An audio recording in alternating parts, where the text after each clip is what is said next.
તો જો ઘરમાં માત્ર દૂધી પડી છે અને દૂધીમાંથી તમે કંઈક ટેસ્ટી બનાવવા માંગો છો તો આજે આપણે બનાવીશું ઝટપટ બનીને તૈયાર થઈ જાય તેવો દૂધીનો ટેસ્ટી અને હેલ્ધી નાસ્તો। તો ચાલો આપણે બનાવવાનું શરૂ કરીએ।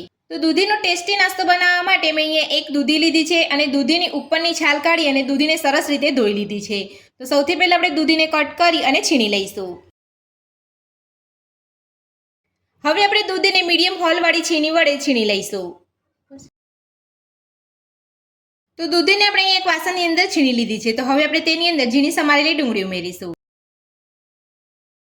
સાથે જ 1 ચમચી આદુ મરચાંની પેસ્ટ ઉમેરીશું, સાથે ઝીણા સમારેલા લીલા ધાણા ઉમેરીશું, અડધી વાટકી દહીં ઉમેરીશું, નાની અડધી ચમચી કારા મરીનો પાવડર ઉમેરીશું, નાની અડધી ચમચી હળદર પાવડર ઉમેરીશું, નાની અડધી ચમચી અજમો ઉમેરીશું। તો અજમાને તમારે હાથેથી ક્રશ કરીને ઉમેરવાનો છે। તો આ રીતે હાથેથી ક્રશ કરીને ઉમેરવાથી આપણે અજમાનો ફ્લેવર એકદમ નાસ્તામાં સરસ લાગશે। સાથે નાની અડધી ચમચી જીરું ઉમેરીશું, 1 વાટકી ચોખાનો લોટ ઉમેરીશું, ચોખાનો લોટ ઉમેરી લીધા પછી સ્વાદ પ્રમાણે મીઠું ઉમેરીશું, બધું સરસ મિક્સ કરી લઈશું। તો દૂધીને છીણ્યા પછી આપણે અહીંયા પાણી નથી કાઢવાનું, તો હળવે હાથે આપણે અહીંયા બધું સરસ મિક્સ કરી લઈશું। તો બધું જ આપણે સરસ મિક્સ કરી લીધું છે। તો હવે આપણે તેની અંદર થોડું થોડું પાણી ઉમેરતા જઈએ અને એક ખીરું બનાવી લઈશું। તો ખીરું તમારું અહીંયા વધારે પડતું પતલું ના થઈ જાય તેનું ખાસ ધ્યાન રાખવું। તો આ રીતે તમારે થોડું થોડું પાણી ઉમેરતા જઈએ અને પછી તમારે ખીરું બનાવવાનું છે। સામટું પાણી ઉમેરી દેશો તો તમારું ખીરું અહીંયા ઢીલું થઈ જશે અને નાસ્તો તમારો બરાબર નહીં બને।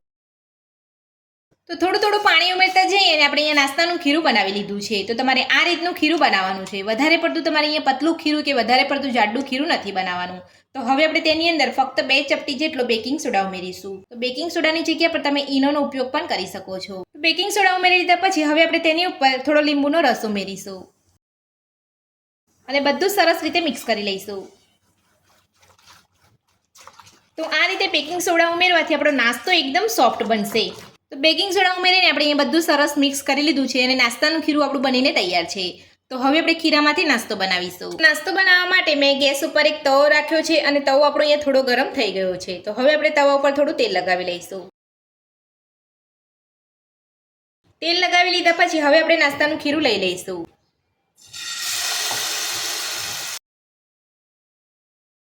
તવા ઉપર ખીરું લઈ લીધા પછી આ રીતે તમારે ખીરાને થોડું ફેલાવી લેવાનું છે। તો હવે આપણે નાસ્તાને ગેસની મીડિયમ ફ્લેમ પર કૂક થવા દઈશું।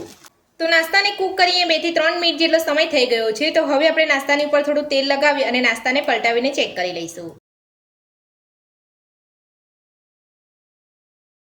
તો તમે જોઈ શકો છો નાસ્તાનો એક બાજુ એકદમ સરસ કલર આવ્યો છે। તો હવે આપણે એ જ રીતે આપણે નાસ્તાને બીજી બાજુ પણ કૂક થવા દઈશું। તો 2 થી 3 મિનિટ જેટલો સમય થઈ ગયો છે। તો હવે આપણે નાસ્તાને બીજી બાજુ પલટાવી લઈશું।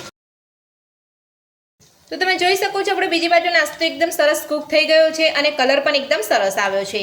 તો આ જ રીતે બધો નાસ્તો બનાવી લઈશું। તો દૂધીનો એકદમ ટેસ્ટી નાસ્તો બનીને તૈયાર છે અને તમે જોઈ શકો છો આપણો નાસ્તો એકદમ સોફ્ટ બન્યો છે। તો આ દૂધીનો નવો નાસ્તો બનાવવાની રીત તમને મારી કેવી લાગી મને કમેન્ટ બોક્સમાં કમેન્ટ કરીને જરૂરથી જણાવજો અને મારી આ રીતે દૂધીનો હેલ્ધી નાસ્તો બનાવવાનું ઘરે એકવાર જરૂરથી ટ્રાય કરજો। આજની રેસીપી પસંદ આવી હોય તો વિડીયોને લાઇક કરજો, ચેનલને સબસ્ક્રાઇબ કરજો, તમારા મિત્રોને જરૂરથી શેર કરજો। Thank you.